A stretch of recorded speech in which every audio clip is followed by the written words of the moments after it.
Hey,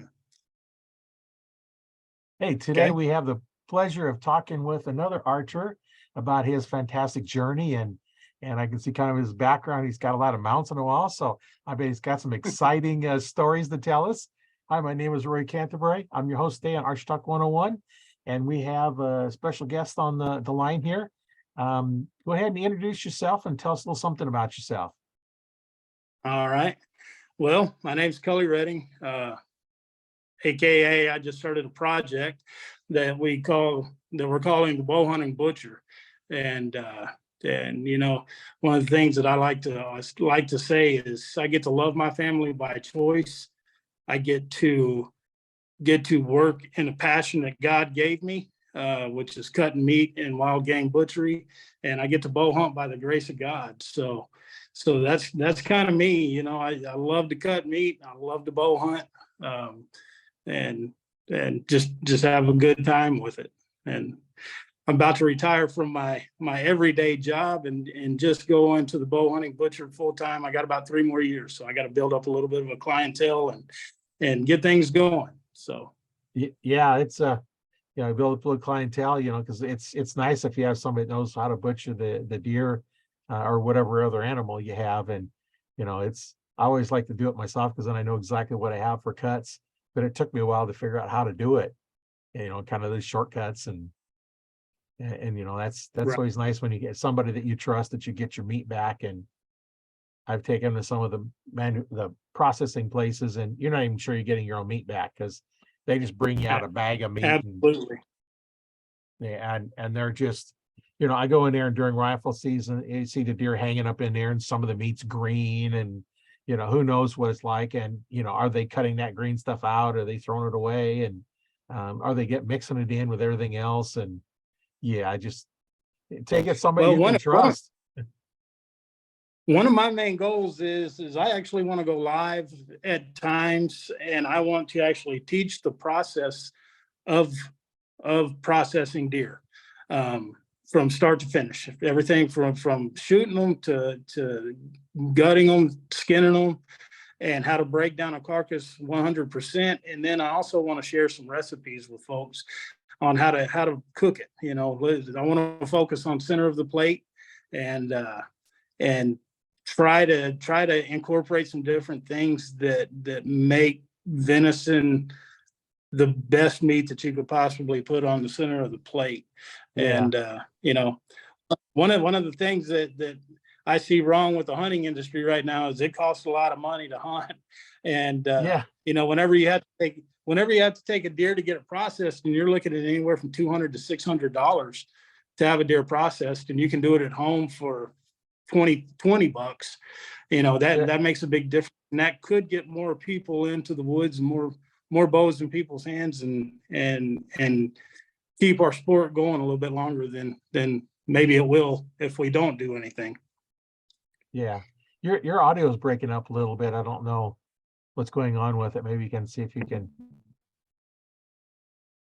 It's almost like it's not picking you up real well. It may be my location here. Tell you what, let me walk outside and see what we can get going. Usually I have a little bit better reception outside. Oh yeah, if you don't have good reception, the audio seems to kind of go, and the video will start, going in and out. And is that any better there? Yeah, not sure. The video is a little better. Still not any better.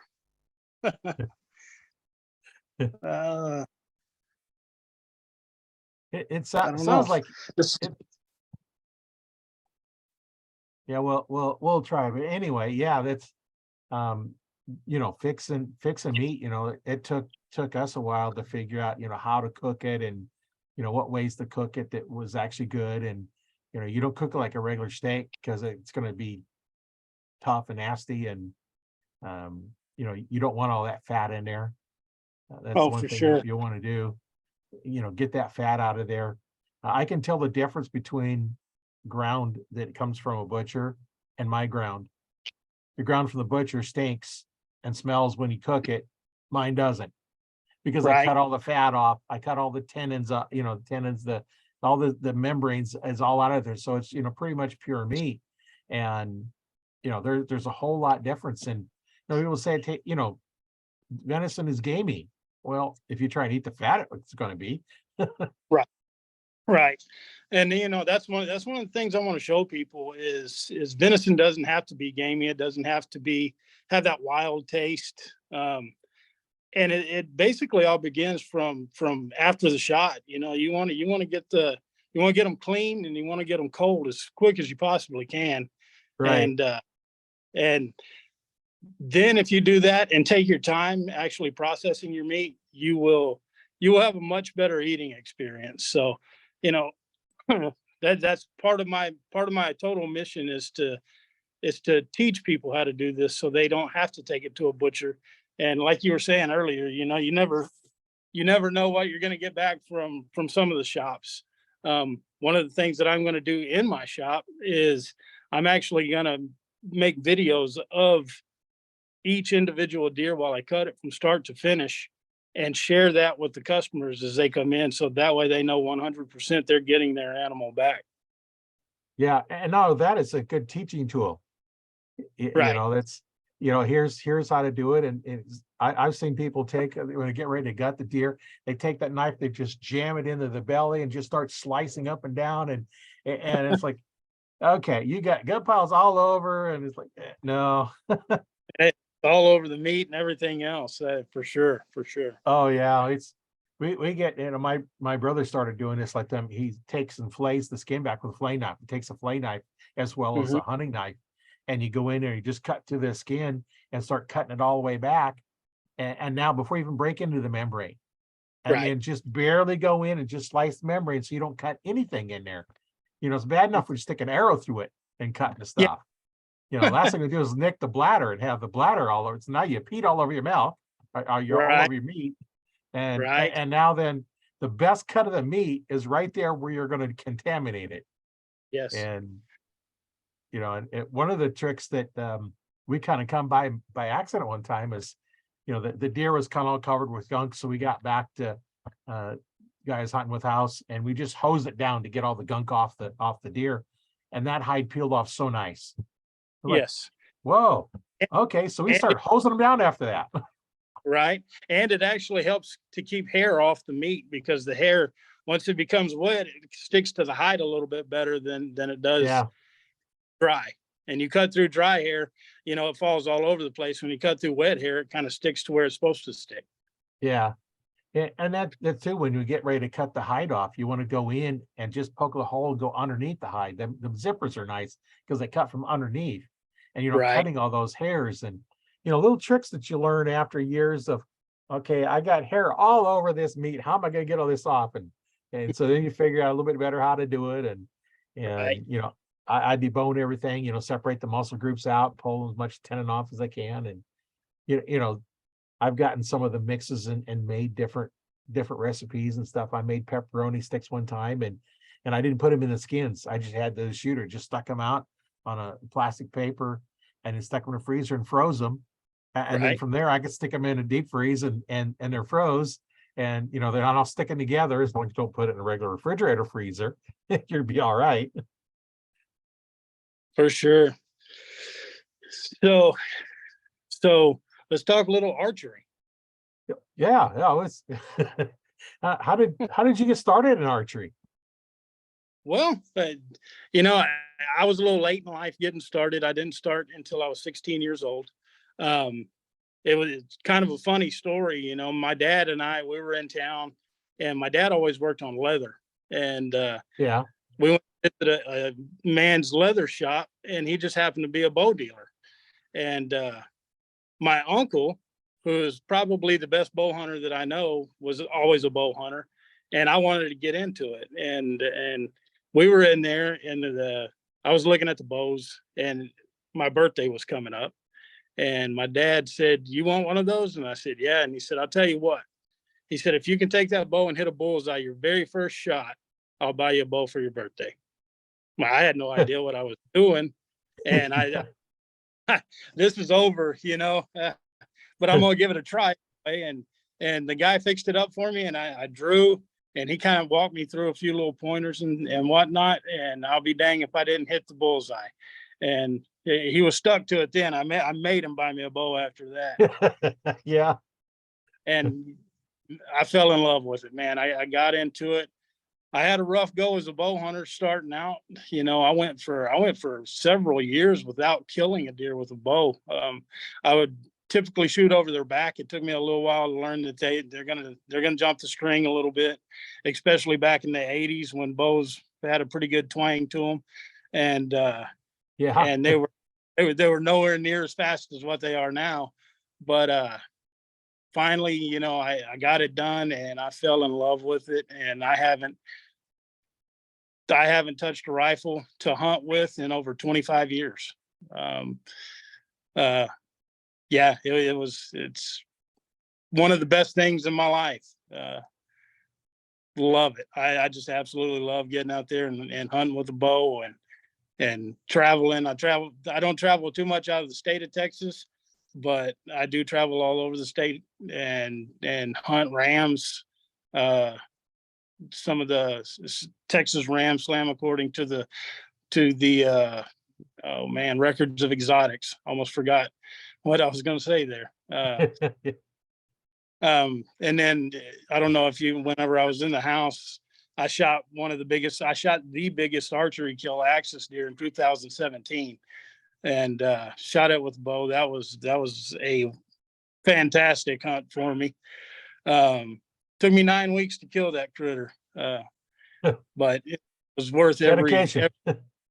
yeah, and I learned a tremendous amount on that deer, and what I ended up doing is kind of a funny story. Whenever I booked the hunt with the guy, and I told him, I said, that's the axis deer that I want, and I said, I don't know exactly when I'm going to be able to hunt. Do you have a problem with me just coming and hunting whenever I can? And he said, no, not at all.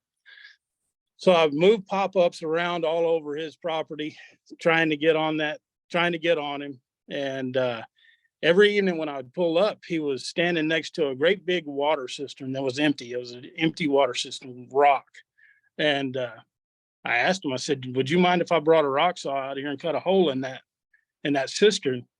And I'll repair it whenever I'm done. And he said, yeah, if you'll fix it whenever you're done, you can go ahead. So I went and got a rock saw, cut a hole out in this thing. I crawled in it. I had to get a ladder, crawl over top, crawl down in it. And on the third hunt inside that water cistern, he walked up, gave me a 20-yard shot, and I was able to put it on. And then the work was on. Not only did I take care of the deer and get all that done, then I had to go back and fix the water cistern and all kinds of stuff. So yeah, that was a fantastic hunt. A lot of fun, a lot of work. I walked more miles probably that year than I've ever walked in my life. Yeah, that's a lot of work to get a deer, but you know what? It's a great story, great memory, and you know, the meat comes and goes, but the story stays with you. Right. You know, that's talking about that. That's one of the biggest things.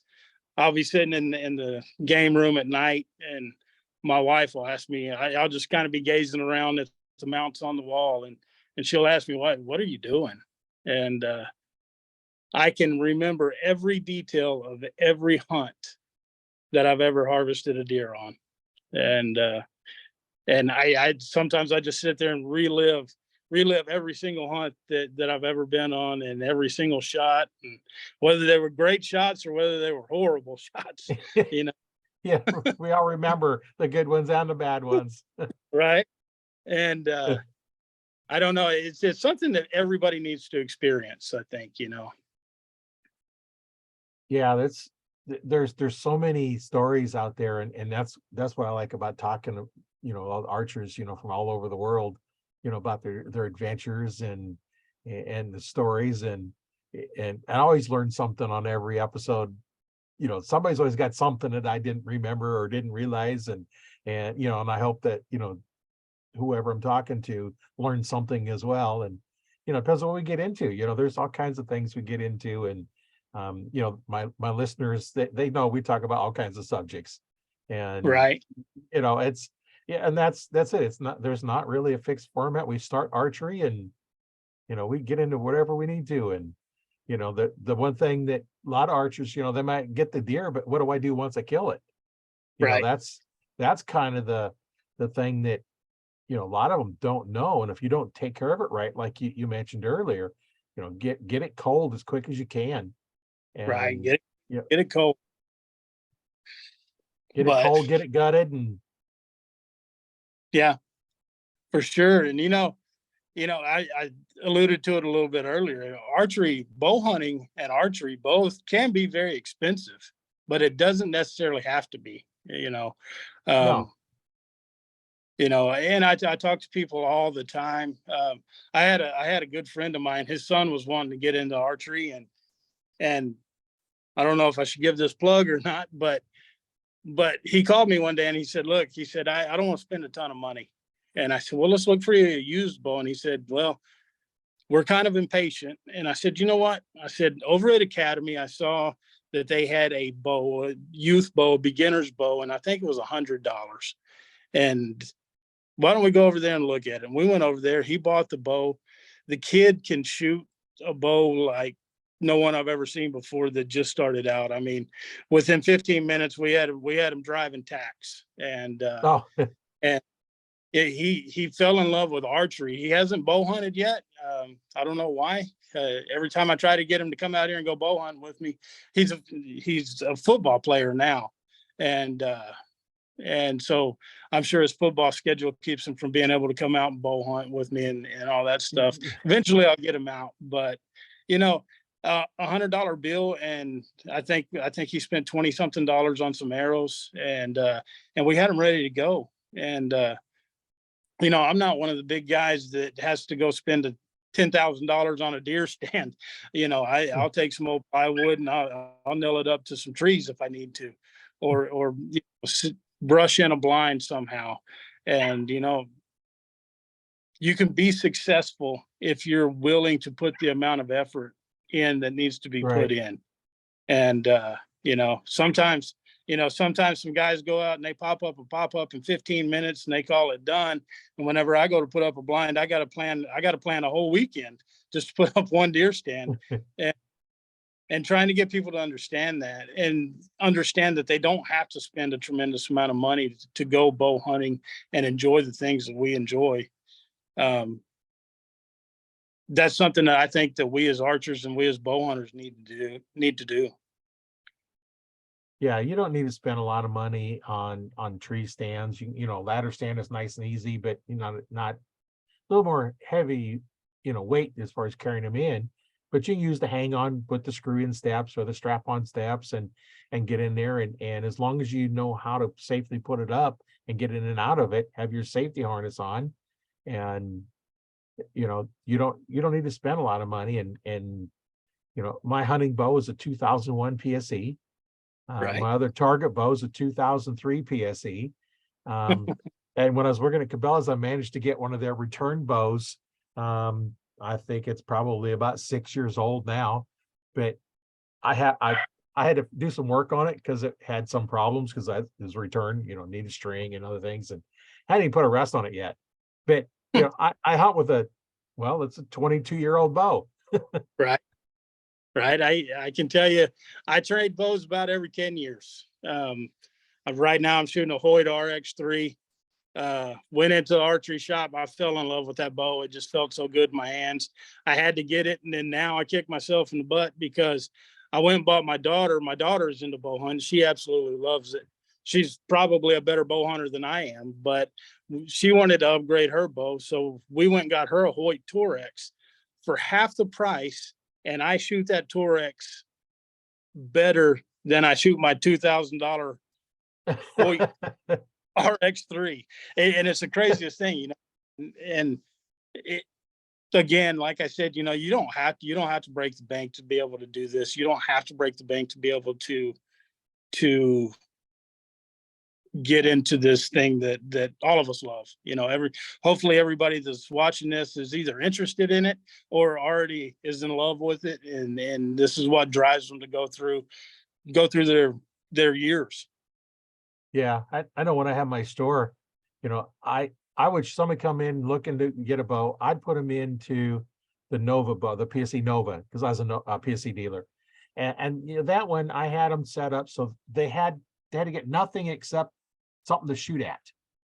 Because I made my kits because at that time you could go to other stores like Walmart sold them and other places sold them, the same Nova bow, but it was not put together. It was, and you got just the bow. Well, all Right. mine were put up and set up. Um, and then not only that, but I give you 6 arrows with my kit. And I give you a release. And you got a sling and a stabilizer, and I got my string dampeners on it. And it's all set up plus shooting instruction. So nobody could price compare Right.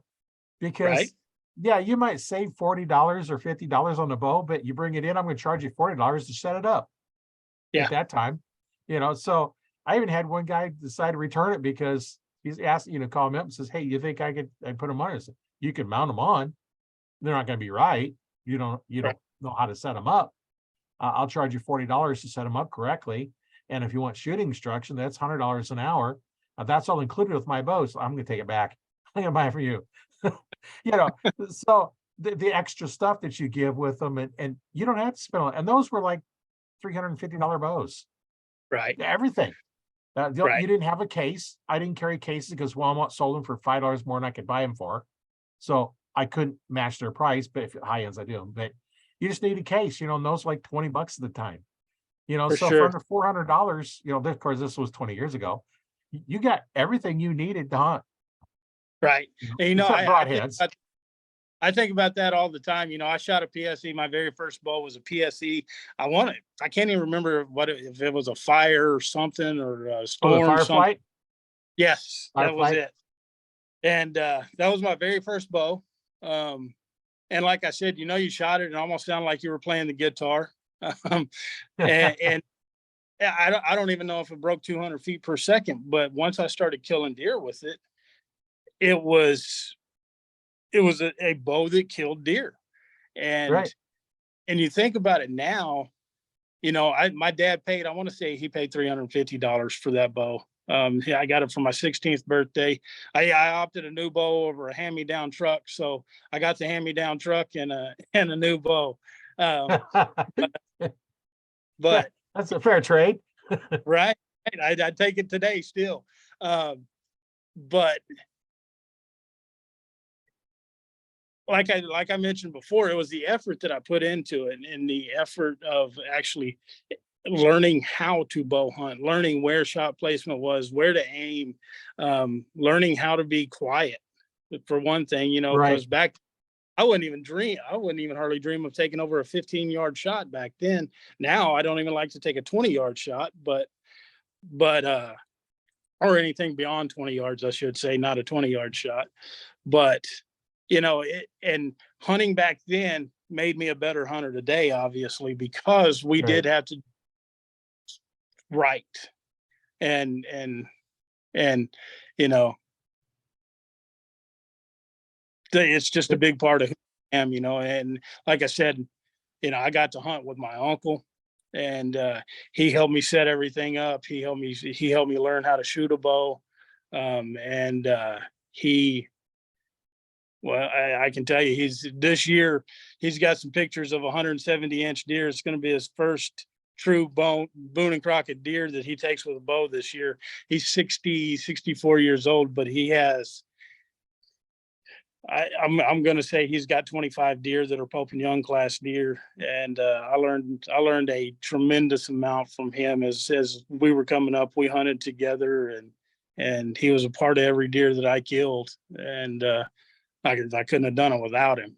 But and kind of I think back on him and the way that I was with him, and that's kind of the way that I would love to be with some of the people who are trying to get started, so that we can work together and teach them how to bow hunt, how to shoot for one thing. A lot of people, Right. they grab their bow, they walk out and they get mad whenever they can't hit the target.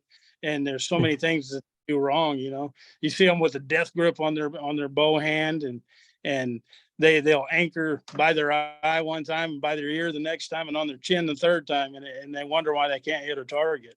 And and that's some of the things that I look forward to as I move through this bow hunting butcher, is working with people so that we can keep promoting the sport. Right. Yeah. That, you mentioned death grip. That's one way to derail your bow when you get ready to let down, because Right. you've torqued it. You got that death grip on, and now you've torqued it and you let down, and right off the cams it comes, and it's like, oh, it scares you. And or hitting your arm because you got that death grip, you're going to put that arm in the way. And there's just so many things. And those using the wrist strap, I always tell them, it's like, if I start talking to somebody that I found out they're an archer, and I ask them if they're using a release, and they say, yeah, it's like, well, I'll give you first lesson free, quit pulling the trigger. That's your first free lesson, quit pulling the trigger. And some look like, it's like, what? Well, how do you, yeah. No, I can tell you why. Oh, you were talking about a wrist strap. Funny story.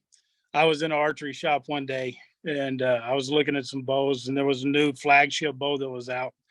And guy was trying to sell it to me, obviously, and he said, "Man, I'll set this up for you." And I didn't even think about him putting a wrist strap on a bow sling. And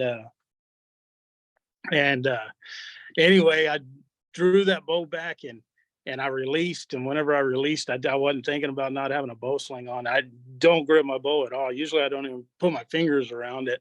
And that bow, Yeah. and it back then, this was probably 20 years ago. Oh And yeah, they jumped. so it was a big price bow, and it shot out of my hand and it bounced all the way down that lane. And I was like, oh my gosh, I got to buy this bow now, no matter what. And it's still, I today I can't shoot without a bow sling on, because the bows now, they don't have quite the same recoil that they used to Right. have, but I don't want to take a chance on it. I couldn't imagine being 20 foot up in a tree and release my bow and it flies out of my hand, and because I don't have a bow sling on, and there goes my bow, it busts all into pieces once it hits the ground. That would be horrible. Yeah, I'm the same way. If I don't have a sling, I was actually shooting a bow one time and didn't even think about, like you. I didn't drop it. My hands I felt it hit my fingers. Like, oh shit, it's not supposed to. It's not supposed to do that. It's just it shifted, from the back of my hand to the front of my hand, and yeah, I didn't drop it. But oh man, I almost did. It's crazy things. So you were given lessons and stuff. Listen, I'm curious to hear a little bit about your practice sessions or your workout sessions. What do you do to stay tuned? Your body, your mind, everything else. Well, one of the things that you got is shoot. And one of the things that I found over the years, that even though you might want to shoot, I've even driven down to the range and shot my bow, shot a round of it. It's like, not working, quit. I shot 5 or 10 arrows that whole time, and I quit. I was done, because that just wasn't feeling right. Now if I had a tournament, I'd have had to kind of, refocus and, get mental attitude going. But, when you're shooting, you go through your draw process, everything exactly the same every time. If I have a sling that I put the bottom limb in when I'm hunting, well, I use that on my rig as well. So I have that holding in there. I put my hand in there, I do the same thing with my hand every time I draw back. And, when I was learning to make sure it's okay, I'd look at the level, make sure the bow's level, but I never look at it again. Now, Right. I have that muscle memory. I know the bow is level. Now, if I'm on a 3D course and I'm standing on the side of a hill, I'm going to glance at that level, because I, might have to lean back or lean forward or up or down, and remember that your form is your form standing perfect in a perfect position. When you need to shoot a different disc, shorter or longer, you have to bend at the waist, down or up, or twist. If you can't move your feet, like you're on a tree stand, you can only move so far. You might have to bend your waist, but that's still your form, and you still have to follow through. And like you do and I do, is don't grip your bow. It'll do Right. the same thing every time if you don't interfere with it. You know, you see some people that, well, curl your fingers on the side of the bow. No, don't do that. What that does, it forces your hand to be in the correct position, but now you're putting pressure on there, because in the process on your hand, we learn a lot of this kind of technique and joint manipulation and control, you know, in martial arts. You know, I did that for 20 plus years. But if you curl those fingers in, what do you have to? You have to use muscles to curl those fingers in. And now if you put your hand, you know, finger on the two meaty parts of your hand by where it meets the wrist, and you start making a fist, curling them in, that changes that muscle. Or if it's just relaxed, it's all relaxed, nothing's changing there. And, you know, I'll go through and, you know, when I'm helping somebody, I'm just like, you know, if you have somebody with you, hold your arm out to the side with a slight little bend like you're shooting your bow, and have them push right on that part, you know, like your lifeline where it meets your wrist in between the two meaty parts between your attached to your little finger and your thumb. Push on that part. And if you push on that part, you're going to push them over. Now, put the pressure over on the side by the little finger and push. What's it do? Your wrist wants to twist. You're not going to put as much power in it. Same thing if you do it on your thumb. Same thing if you're trying to do, you know, the one thing for a while was a high wrist, where your wrist is just locked out straight, you know, so that, you know, there's not bent at all. And you know, you can't be consistent with that. And it's just all those things. I go through, I make sure I do the same process every time, get to my anchor point, make sure I have, depending on which release I'm using is which part of my hand anchors, but I don't care because I have a kisser button and my nose and my peep. Right. So as long as it's touching my nose, I have the kisser button corner of my mouth and I can see through the peep and see my sights, that's all lined up. You know, some say, well, you have to have a different anchor point for your handheld release than you do your wrist strap. No, you don't have to. What part of your hand anchors to that part of your face is going to change, because as you do it from having into the trigger release to turning your hand over, it's going to touch a different part of your face, but nothing changes on your anchor point. I shoot both of them with back tension release. I can switch between them, no big deal. I don't think it's with the wrist strap on it. It's kind of a pain to grab my handheld, but you know, and a lot of people call them a thumb release. You know, there's the thumb releases with have a thumb trigger, and then there's back tension ones only through back tension by rolling your hand back, you know, using the back tension will fire. They call it a thumb release, but you don't use your thumb to fire it. Right. That's the thing. I don't know which type you use, but you'll see a lot of people, they'll use the thumb and actually pull the trigger with their thumb. Right. Instead of rolling it back with their thumb and letting it surprise them whenever it goes off. Yeah. Well, it's like you take index finger has a lot of dexterity. Your thumb doesn't. So now you're going to trade a finger that has dexterity to one that doesn't to try and pull the trigger. Right. And if you're pulling the trigger, you will at some point develop target panic. Right. If you're not pulling the trigger, you're not going to have target panic.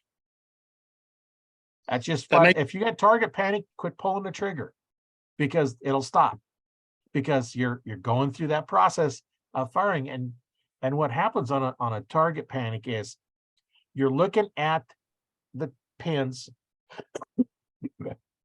Excuse me. You're looking at the pins. You see it move across the target, and it's floating around, and you say, okay, pull the trigger. That moves up. Oh, don't shoot. And that's your target panic. It's when your mind says don't shoot, your pin's not on there, because you look at the target, ignore the pins. You put it over your target, it's going to float. Nobody's going to hold it perfectly still. I don't care if you got a 20-foot stabilizer with 15-foot counter stabilizers, you're still not holding it still, because you're not going to hold it up very long. You just can't hold the weight. You know, so you're going to have some movement in there. Of course, those longer stabilizers do help a lot, but I'm a bow hunter, so mine is 12 inches or less. Just because I don't want that great big one, it gets in the way. So I don't have a long one. You hit it. Yeah, it's hard enough sometimes getting your bow around all the limbs without having another 2 foot sticking out in front of you. Anything longer than your arrow is going to be in the way. And it's hard enough getting the arrow in there, and so when you go through your shot process, you got to make sure you're using those back muscles and come back. I've seen people using back tension release. The arrow goes off. Wait. Now the arm goes back. Okay, that's not what it's supposed to happen. It's supposed to go back, but it's not supposed to go back a few seconds later. It's supposed to be in the process going back. Now, my arm don't go flying back because it comes back, but it doesn't just fly back. Maybe if I shoot 90 pounds, like one guy I met when I was down at PSC at the dealer school, he was in there practicing shooting 90 pounds on one of the PSC bows, and this guy was watching him. Also, he's getting closer and closer to watch him, and all of a sudden he shot and he smacked this guy in the head. He got a little too close. And shooting 90 pounds, when that hand goes back, it comes back with some force. Absolutely. They can have all that heavy weight. I don't shoot heavy weights anymore. Of course, at times everyone gets into that, and they want that fast, blazing fast arrow. I was shooting 70 pounds. My practice sessions weren't near what they should have been because I would get tired so fast. Yeah. And now I shoot 52 pounds all day long. 90% of my shots on animals are complete pass-throughs at 50 pounds. No issues whatsoever. And whenever I do practice, I can practice for longer periods of time, build up that. One of my favorite drills to do, I love to shoot blind bell. You were talking about form, and I'll set my blind bell up, and I guess for anybody who doesn't know what blind bell is, I get about 4 yards off of a target that's basically set eye level. I draw, going through everything step by step, slow motion almost, close my eyes. I don't pay any attention to where I'm going to hit the target. And I go through my shot process, my follow through, and I'll do that 15, 20 times just to make sure that my body's in tune. I double check everything as I go through the entire process of the shot. And then that seems to help me quite a bit. Sometimes I'll come out and I'll do my one shot, one kill. I'll shoot my target right over there. And that's my one shot. And then I'll go through a drill session. Another drill that I like to do is I take a softball and I put it out there at 20 yards and I'll draw and I'll hold for 15 to 20 seconds and try to hold my pin on that softball. Just to try to keep that float. You were talking about, your pin floats. Try to keep it a little bit tighter. The tighter you can keep your float, the more accurate you're going to be, I think. And I don't even shoot it at that point. I hold it for 15, 20 seconds. I let it down, rest for a minute or so, and do that again 4 or 5 times, just to build up that muscle memory and that strength. And then whenever I do shoot, I seem to shoot a whole lot better groups whenever I go through that process. Right. Following days. If I try to go through those drills and then shoot target after that, I may miss the whole target. yeah, kind of a little bit worn out at that time. Get a little tired, whenever you go through that process. But I found that really helps me and helps keep me focused while I'm doing it. That way, whenever I do have, if I got 140, 150 inch deer walks out in front of me, I don't have to think about the process of the draw of the my form or anything else, because it's ingrained in me. And yeah, I can focus on the target, just like what you said earlier. I try to focus on where I want to hit more than I focus on the pin. And it's worked pretty good for me so far. I'm not bragging, but I've got, I think, 6 Pope and Young deer in there hanging on the wall. And I lose my mind whenever that deer walks out in front of me. I can't think of anything, it's kind of funny. And thank goodness I do go through those practice sessions like that and work those drills, because I don't have to think about it anymore. Yeah. And there's, one of the things when I was first learning back tension release, they had us shooting blind veils and then learning the technique. And then you open your eyes and then you loosen the techniques. You close your eyes until you can finally open your eyes. There's nothing, it's just no spots on the AMAT. And, once you get through that, and one of the things I used to do is take one of them little 1-inch orange stickers the little target centers, the 1 inch, and I'd stick those right in the center of my target, and I'd aim at that orange circle at 20 yards, and I'd go back 30 yards, 40 yards, still aiming at the same circle. But that was when I could see them. Now my eyes are old enough. I don't think I could see that spot at that orange circle at 40 yards. So I can't shoot it because I can't see it no more. But that's a technique that works pretty good too, is looking at a smaller target where you focus on, not on the whole, the single spot. You got all that blue area, you got a little white area in the middle. Where you're aiming it at the white area, you're going to hit it most time. Well, quit aiming at the white area, take and make it a little smaller. And one of the practice techniques that, I don't use it, but you take your target and you cut out the whole, the white part of the outsource. You just have the round circle, and then you hit that.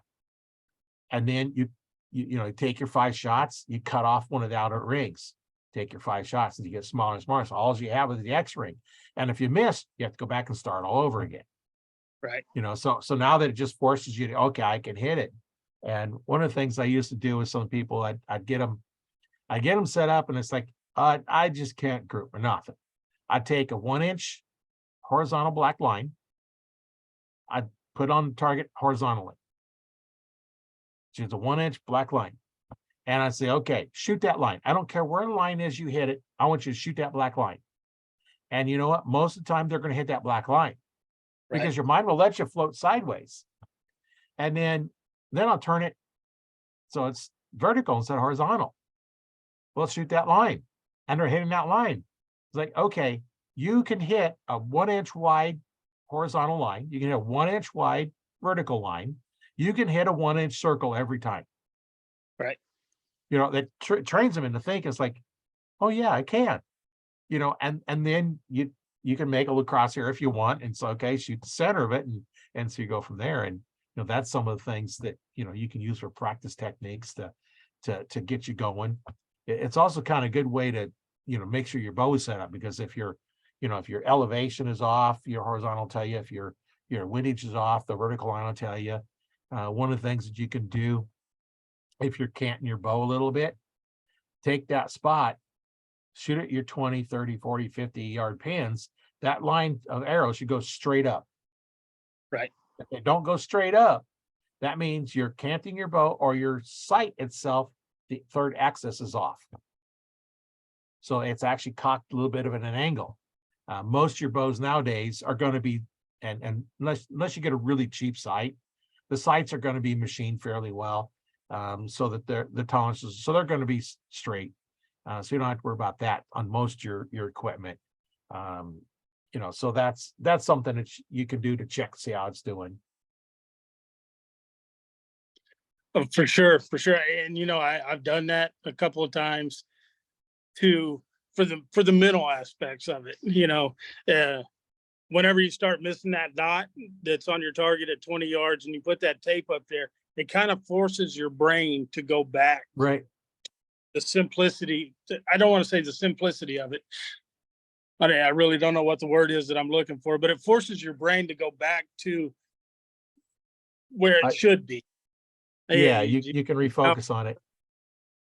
But, and there's a whole lot of mental aspects to it too. And in both aspects, archery and in bow hunting,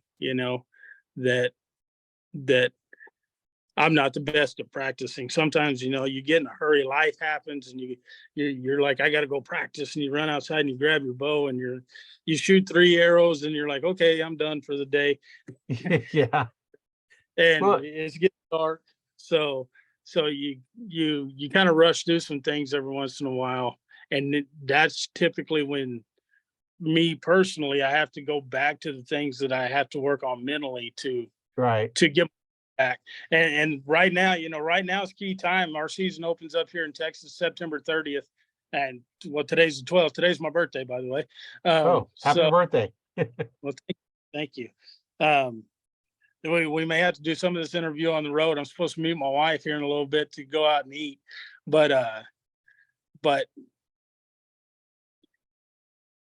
kind of lost my train of thought there. Where I was. all that. Well, But you're talking about, focusing, if if you're looking at your pins, what are you going to hit? Because you're focused yeah, on the pins. right, You don't care. You don't, basically, if you're focused on the pins, you don't care where it goes, because all you care is where the pin's at. So you right, focus on where you want the arrow to go, focus on only where you want the arrow to go, and put the pins over it. They're going to move. You're not going to, you're let the pins kind of blur a little bit. Well, for me, that's real easy, because they're always blurry for me nowadays. But you know, I actually went and I had a lens put in my peep so that I could so that I could see my pin better, and totally messed me up. Totally messed me up because I started to focus on my pin, and right, I went back to the shop and I told my bow guy, I said, "Hey, take that thing out of there. I'd rather have a blurry pin and be able to see, because I couldn't see my target clear right. because of the lens." And I said, "Take this thing out of here because this got me all screwed up." And it took me a couple of weeks to get out of that. Yeah. Well, and it's like when it's getting kind of dusk and you have lighted pins, all you see is the pins. You can't see the target. I did that Right, once. It's like, okay, I had a light on my pins. I turn it on, animal disappeared. All it's like, I couldn't see past the pins because they're just so right, bright. right, And now I have fiber optic pins on there, so when they start glowing, it's not, if they're not glowing, it's not hunting time. If it's not glowing, right, it's done. The only problem right. is early season, with the big canopies on the trees. Yeah, they glow later and it's not quicker. But Yeah, yeah. have you ever used a string to check your form? I have not. What you do is take a string that you can hook your release to, make a loop around so it fits around your thumb, and make a loop that's the length of your draw length, so it feels just like your bow. So now you're going to be going through the whole process of pushing and firing your bow with the back tension release. That string should jump straight off your hand to your target. If it does not, your form is off. I will have to give that a try. That's I something I can do in the living room on those long days. Whenever I have to Yeah, work all, I don't get a chance to make it out and shoot. if it goes any other angle than exactly where your hand is pointing, because your hand, I teach a real closed stance, and that hand should point straight to your target. So if I'm aiming at, the thermostat on the wall, when I shoot, that hand should be pointing right at that target, right at Right, that spot. And if I have a string, it should go straight towards that target. If it doesn't, now your force is at an angle to your bow. If it's at an angle to your bow, it's going to make your bow move one way or another. If you have an open stance, you move that front foot back a little bit. Now, when that bow goes off, you're already open. So now what's happened is, to see what's going on, is hold your arm out to the side and have somebody push, you're just fine. Now move it in front of you, and now try and push it forward. Now you're not strong. If you're pushing on the back of your hand, you're not very strong. So now you're right. using the weaker part of your muscles. When it goes off, watch somebody that does an open stance. When that bow goes off, there's a good chance that bow is going to go a little bit towards their back, because the way it True. goes, your force is not straight through your bow. Uh, just like when you're putting your loop on, the loop should be same distance above your nock and below your nock. If you're going to put a nock point on, you got to put one below it, because Right, you want that force to go straight through that. And if you take a pencil and put it on the table, take your finger and push from the razor to the tip in a straight line. That pencil goes straight. Go off hmm, just slightly off center. That pencil will turn right away. That's what your right, arrow's doing if you don't have that loop set right. right. And it needs to be at 90 degrees to your string.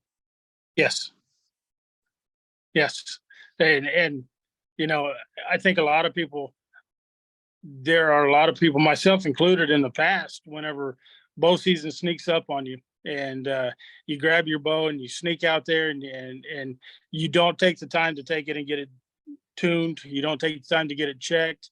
I like to shoot through paper at least 2 weeks before bow season opens. That way, if there is something wrong, I can take it to my tech and he can fix it up. I don't do any work on my bows at all. I'm a meat cutter. I'm not a bow tech. So I and and and I think there's a lot of people, and then that's when the discouraging thing sets in. They get in the stand, they have that buck of a lifetime or something that they really want to shoot, and they release that arrow, and because their bow's not tuned, or because they didn't take the time to check things out, they hit it 6 inches back, or they punch it in the shoulder, and it hits that big bone, and they don't get any penetration. Yeah. And then Been there, done that. I did it on a 40-inch deer 4 years ago. Um, I was so confident. This deer walks out. He's 22 yards. I ranged him. I wasn't even shaking. I mean, I was confident. I had that deer. For whatever reason, whenever I released, my bow arm came forward, and I hit him right in that big bone in the shoulder. I got about 1.5 inches of penetration, and he survived. Obviously, I didn't get any. There was no vitals hit at all. Right. But he never came back around during the daylight hours, and Yeah. I guess he's died of old age, or somebody else shot him with a rifle. Yeah. But he's not at my house. I didn't get to put him on my plate or my wall. So it happens. But yeah, I did that with mine. It was probably about a 15-yard shot, 70 pounds. Hit that bone.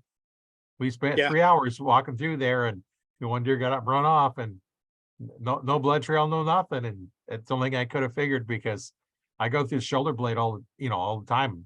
I shoot the muzzies, and they don't care about bones. They just blast right through them. Right. Yep. I shoot muzzies. I shoot muzzies and RAD, radical archery design broadheads. I shoot fixed blade broadheads. I have shot mechanical broadheads in the past. Just don't like them. It's a preference. They're great broadheads. I'm not knocking mechanicals. I prefer the penetration and everything else that I get off of a fixed blade broadhead. And I've shot some pretty heavy game. I shot a ram that was over 400 pounds 3 or 4 years ago, and shot it with a radical archery design broadhead, fixed blade broadhead. And like I said, I shoot 52 pounds, and it went through that animal and buried up in a tree that was behind it. And I don't know. It's just a preference thing, I suppose. Yeah, well, the slower bows, you can get the fixed blades to tune really well. And when I tune my broadheads, I'm expecting to get the X-ring with my broadheads. Right. Now, when I'm tuning them up, field tips will not hit in the same spot on my bow. And most of them don't. Your fixed blades, they're not going to fly like field tips, and I don't care, because if I'm shooting that bow, I know they're not going to hit where I'm aiming with a field tip, but they hit dead on when I'm shooting broadheads. I have another bow I shoot field tips with, so I don't care if they don't hit. I care what they hit with the broadheads, and absolutely. And my first deer, I was 20 feet up in the tree, and the trail was 40 yards away, shooting a 52-pound bow. This was back when that was not very fast either, back in the 70s and 80s, I think, maybe early 80s or something. And I went almost completely through that deer with 21-17 arrow and 145 grain tip. So yeah, you don't need a lot of weight, just have a good shot. Yes. And I'm huge on that. I'm gonna take you on the road with me if that's all right. I'm gonna drive down the road and meet my wife for supper here in a little bit. Yeah, don't make her mad at you, right? But no, and that's another thing. We've got archery so complicated, and so many. If you sit down and you watch a television show, and you see everything that they're telling you have to have, in order to be a successful bow hunter, I don't know that I would have ever started bow hunting. Yeah. Well, you can look at what Fredbear used: blue jeans, plaid shirt, and a recurve. Yeah, you don't need all the fancy camo. You just got to Absolutely. be stealthy. And I have all the camo, and I have the scent control suits, and I use the shampoos. Any advantage, I'm going to take it. If I can get an advantage, I'm going to use it. For sure. Hey, I do the scent control thing. Actually, on it now, I had that was on it. I always tell people I won't go without, but You're, and there's so many things. There's just so many different things that are available. yeah, you're breaking up real bad again. I think you lost your signal. I'm sorry. Yeah, your video even froze. Oh, did it? Okay. If you can hear me, I'm going to back out of the driveway. It'll take a couple of seconds, and then I should be right back on. Okay. Yeah, it's there's always interesting stories that you hear, but different things going on, and it's practice technique is the thing.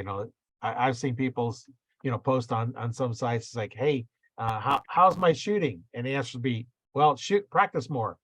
Well, if you practice wrong, you're gonna get better at being wrong. So you want to go through and do some good, decent practice. And if you're not feeling like it, don't shoot that day. Maybe next day you feel better and about shooting. And that's huge to me. You have to practice right. I stay on my daughter all the time. She's going to college. She doesn't get to shoot all the time, but when she comes home, I have to make sure that she's going through her practice sessions right before I'll even let her go out. And she's pretty good on her own, so she takes care of most of that stuff. If she's not hitting a 3-inch group, she's not going to go hunt. Oh, and yeah. She'll blame herself, and she'll tell me I haven't got to practice any, so I'm not going to take a chance on going out and wounding an animal. And she's pretty mature in that way. Yeah. Well, you don't want to go out and not have the skills to make a good shot. Last thing you want to do is take a bad shot, and we've all done it. Oh yeah. If you've been hunting very long, you've made bad shots. Made the wrong decision and took a shot you knew you shouldn't have, but you just kind of do it once. You don't want to do it again. Yeah. And it's funny for me too. We talked about concentration a little bit earlier, and it's funny because if a buck comes out that I want to shoot, the concentration are so in tune with everything, so I always make a better shot on a good buck than I do a doe. I'll have a doe walk out, and I'm like, all right, I'm gonna shoot her. And I grab my bow and I get in a hurry, and I don't have that level of concentration, and I have to force myself to refocus and concentrate and kind of build that shot up so that I know that I execute everything right, even when I'm shooting a doe. And again, it falls back to that muscle memory kind of thing, and that confidence. Right. But yeah, get that muscle memory so that you're not thinking about what you're doing. You're just doing it. And we do that in martial arts as well. You practice the technique until it's a reaction. You don't have to think through the whole process. And same thing with archery. You go through, like we talked about earlier, you have the process. I go through this process every time, and then I don't have to think about it. If I've got a deer out in front of me, I go through the same process and go to my anchor point and pull through and that's the whole key is getting a process down and staying with it. But that comes with, time practicing. And Yeah, absolutely. It's practice time, and I see people do it all the time, and I oh, looks like we lost him here. He's driving, so it's not surprising. Yeah, he connect him back in. There you go. We lost you for a little bit. You're muted.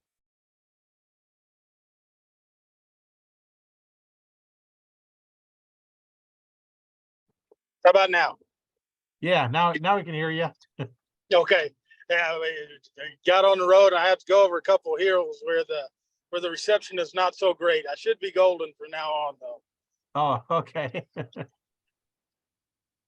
Yeah, when you're driving or riding in a car, it's one of those things that it can get tough because never know what signal's like. Yeah. Now, we usually know the dead spots, and I was telling my sister's driving me, so I told her, I said, "You got to hurry."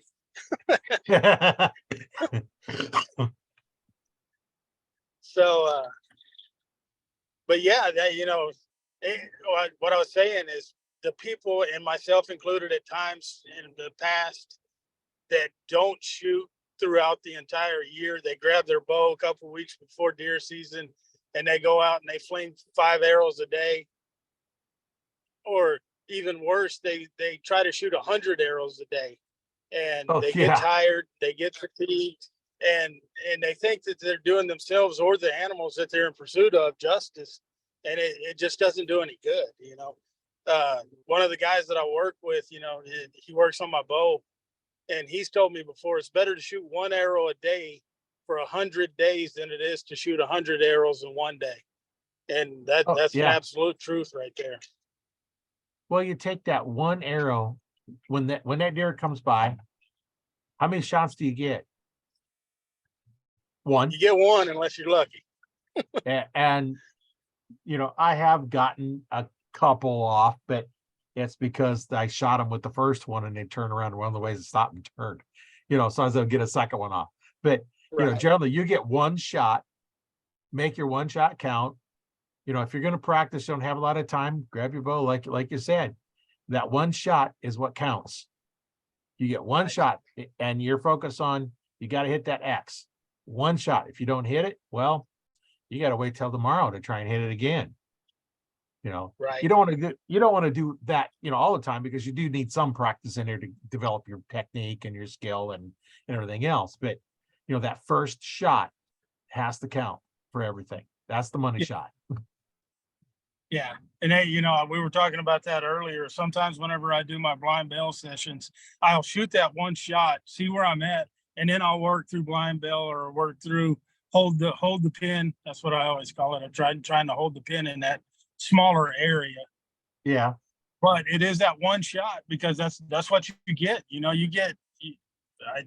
Somebody said one time, and I've never actually timed it, but from the time that you see a deer till the time that you release that arrow, it's a matter of seconds. And to practice that is just as important, I think. But you also have to work on that muscle memory, because if you don't have muscle memory, I'm telling you, it's gonna be it's gonna be a recipe for not getting to cook your venison. Yeah.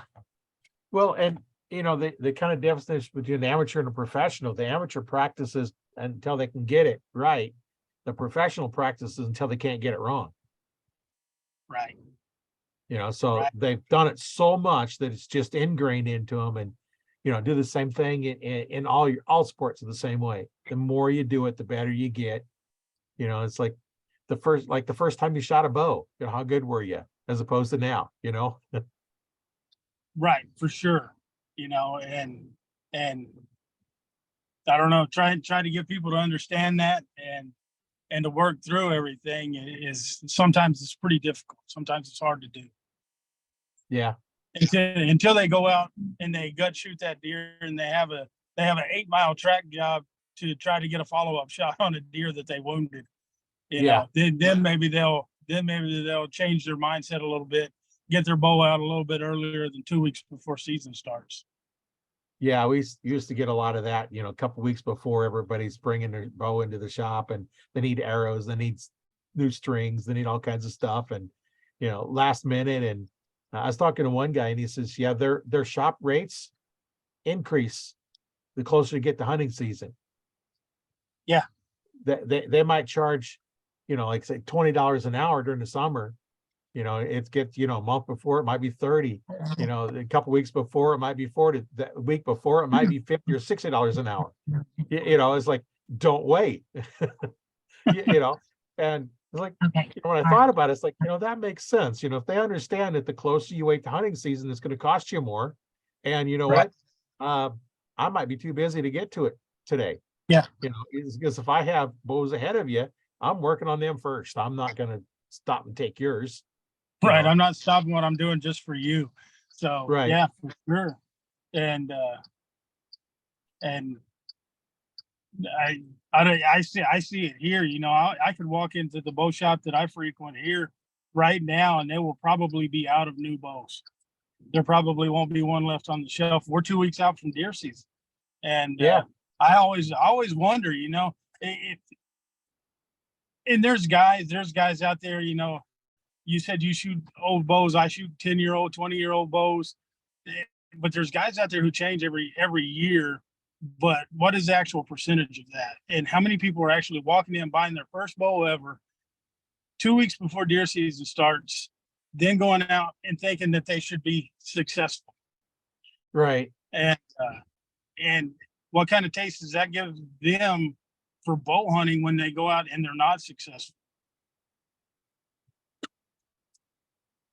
That's why I give away shooting instruction with every bow I sold. That way I knew they could shoot, at least before they got out of the store.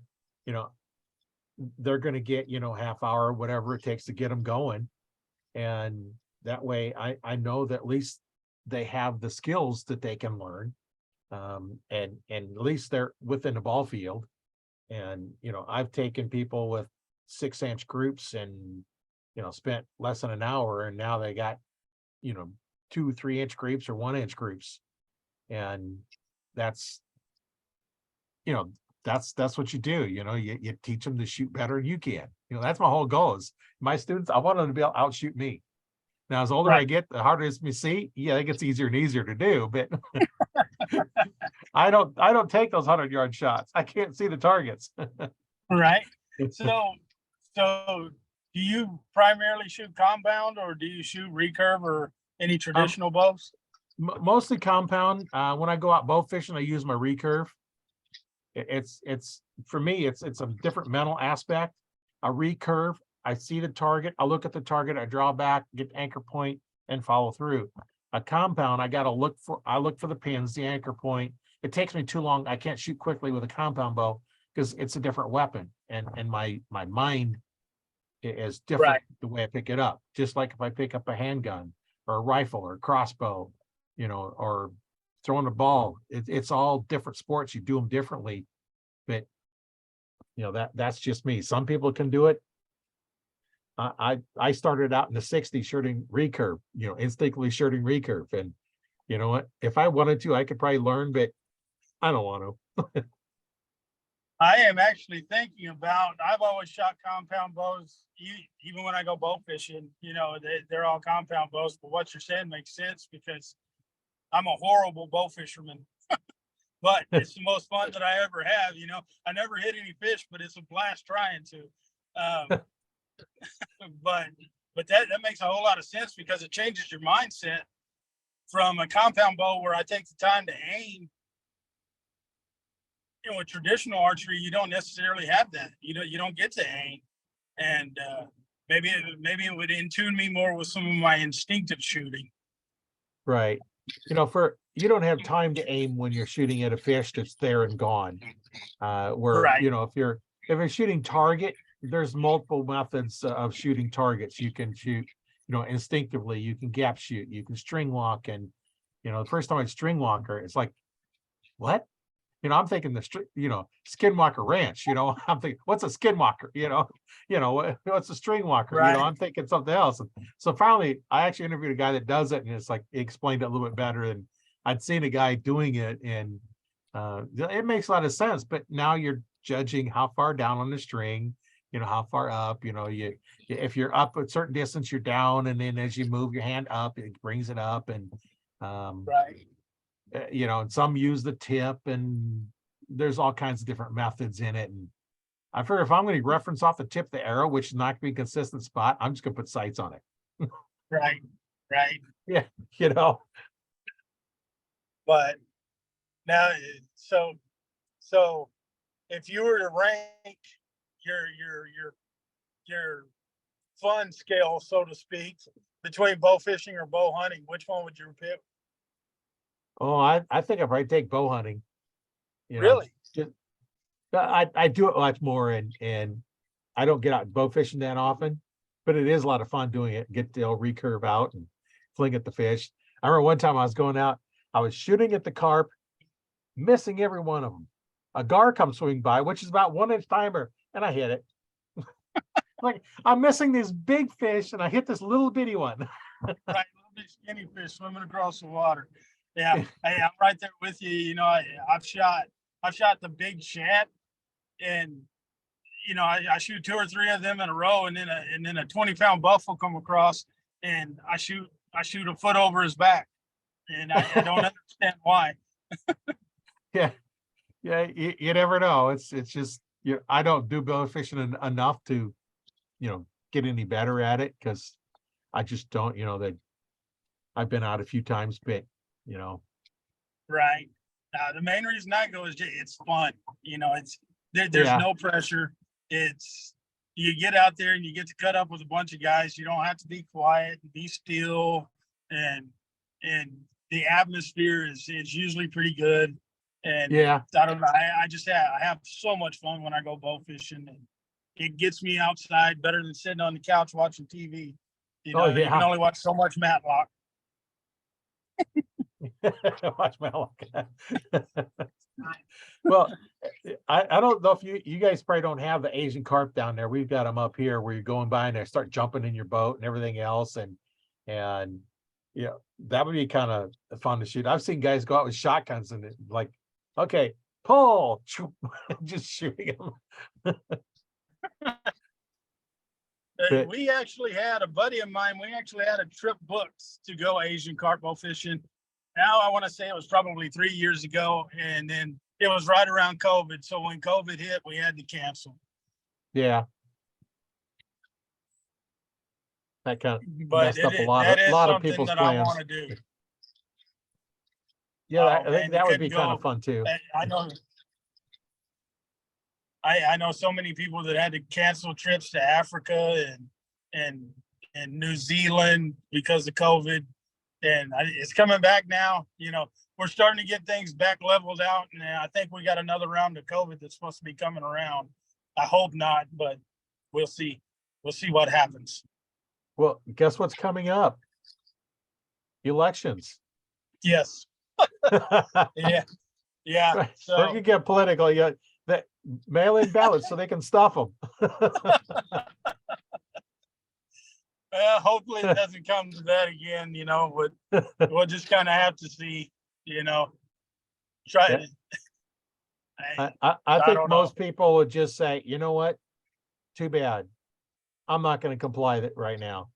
I honestly, I hope so. I hope that's the way the world goes.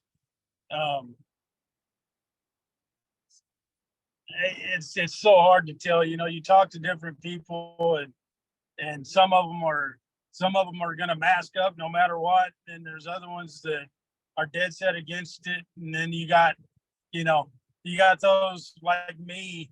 If I don't wear a mask when I go to work, I don't work and I don't make any money. So you're kind of in a catch-22. What do you do? Right.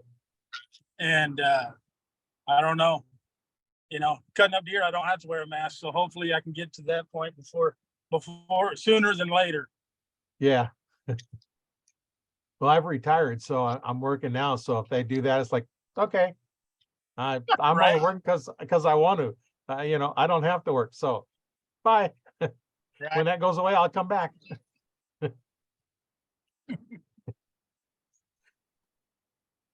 Well, Roy, I'll tell you what, we're fixing to pull into a restaurant, and I guess I'm gonna go eat a birthday ribeye. Oh, that sounds like fun. And down there in Texas, you guys know how to do ribeyes, don't you? Oh, that's our go-to. That is our go-to. If if I'm gonna eat a steak, it's gonna be a ribeye. If I'm gonna eat some deer meat, it's gonna be fried. Yeah. Well, hey, it's been great talking with you. I had a blast, man. I appreciate you inviting me on. Yeah. What do you have for parting thoughts before we get out of here? You know, one of the things, and I think you can tell I'm pretty passionate about getting people out in the woods and keeping people out in the woods.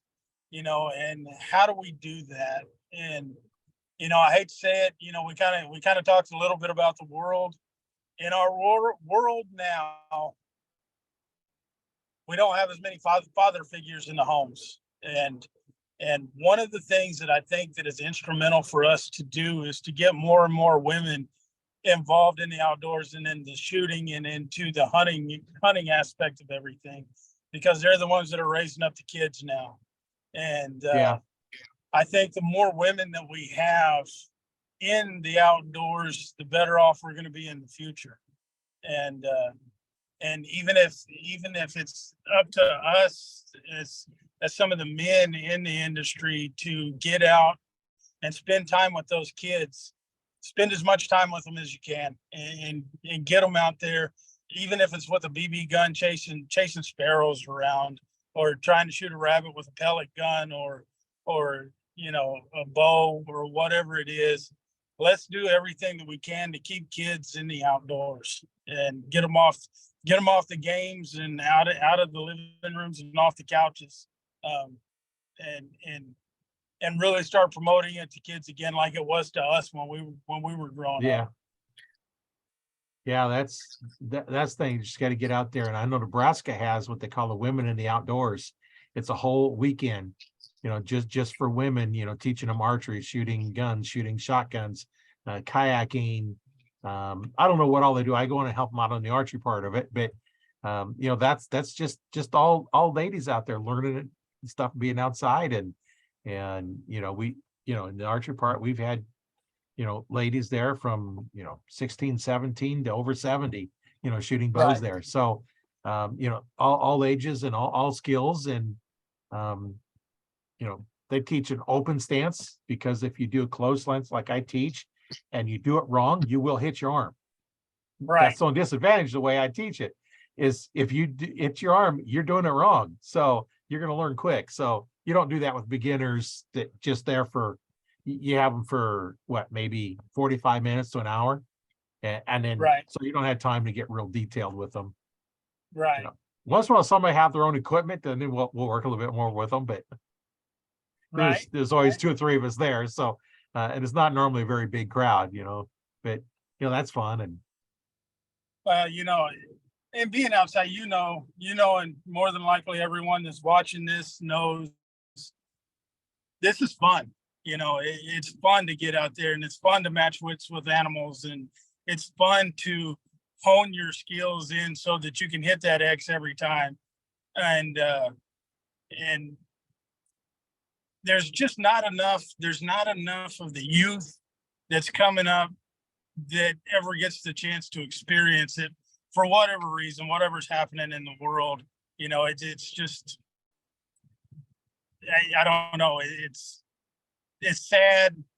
And I think it's up to us, the older generation, especially, to get people to involve kids in the outdoors. yeah, it is.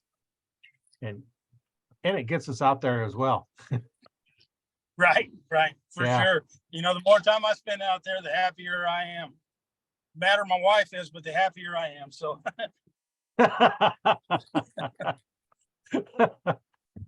yeah, don't let her watch this then, right? yeah, she'll probably skip this one. Well, it's been great talking with you, and I'm sure we'll talk later. And for those that are watching this or listen to it, remember you can catch it on Spotify and other podcast places, and also on Audible. You can listen to it free on Audible, as well Okay. as on my YouTube channel. You can go out to archerytalk101.com and you have access to the videos there. And like right now, we're recording live in Archery Talk 101 Facebook group, so you can always join there and watch all the episodes, That's and get other knowledge in there. And it's a great group for helping people out, and you don't have to worry about anybody trying to sell anything to you, because we don't allow it in the group. It's all just helping you out, and that's real for it, just to help you out. If you have a question, we'll answer it, or somebody in the group will answer it. And there's people in there with all kinds of experiences, and it's a lot of fun. Well, that sounds great, man. That's what it's all about, not necessarily about trying to make a bunch of money, but sharing our experiences and helping people along the way, and that's big to me. That's a big deal to me. And I appreciate everything that you're doing to help promote our sport. And that's the fun part. I enjoy doing this. I wouldn't do it otherwise. Right. It's fun. I get to talk archery. Hey, sometimes talk archery instead of shooting. Yeah, it's always a good day. Always a good day. Yeah, sometimes talk about archery and I'll get guns, go shoot. I didn't get my bow out and go do some shooting. Right. If I wasn't going for birthday dinner tonight, I'd already have my bow set up. Well, after you get back for your birthday, go shoot. We'll see how much light there is. Yeah. Not quite as much fun shooting in the dark, is it? Well, hey, I didn't even talk about pig hunting any. I love to pig hunt, and I love to do it at night. I use sniper hog lights. I have one set up on my bow all the time. Screws in where your stabilizer screws in, and it's a blast. And getting out there, it's not quite so hot. We're still 90+ degrees days, and here in Texas, and you get out there and it's dropping down into the 70s at night. It's a whole lot more comfortable than sitting out there in the heat. And you get a sounder of pigs that comes in. Sometimes you get off 2 or 3 shots, depending on how goofy they are. But, that's just a blast too. Yeah. Well, better let you go so you can get in and have some dinner. And I'm going to go so I can have some of my dinner, and we'll talk to you some other time then. Well, that sounds great, man. Anytime you want to reach out to me, if you ever come to Texas, give me a shout. We'll go get on some critters. Yeah. What part of Texas are you in? I'm right in Central Texas. Oh, okay. And live in a little town called Lampasas. Oh, I haven't heard of that one. A lot of little towns. There's 10 of us that live there, I think. Well, if I come down there, I'll connect with you, and we can go shoot some bows. That'll work for me, man. I'll tell you, we can get on pigs anytime. Yeah, they're kind of a nuisance sometimes, aren't they? Oh, they're so bad around here. You don't even have to plow to put in food plots. Oh, yeah. They just keep the ground all tore up. It's rooted up. They're bad. They're bad. Well, that's good for us that want to go shoot them, but bad for the farmers and ranchers. Right. They want us to come shoot them. So we do need to control them a little bit better, but the government steps in the way again. Yeah, they'll do that. Right. Well, all right, sir. Well, I'm gonna sneak in here and grab me something to eat, and like I said, give me a shout anytime. I'd love to talk to you again. All right, will do. All right. All right. Nice talking to you. Have a great evening. Yeah, you too. My name is Rory Canterbury. I'm host today on Archery Talk 101, and we'll see you on the next one.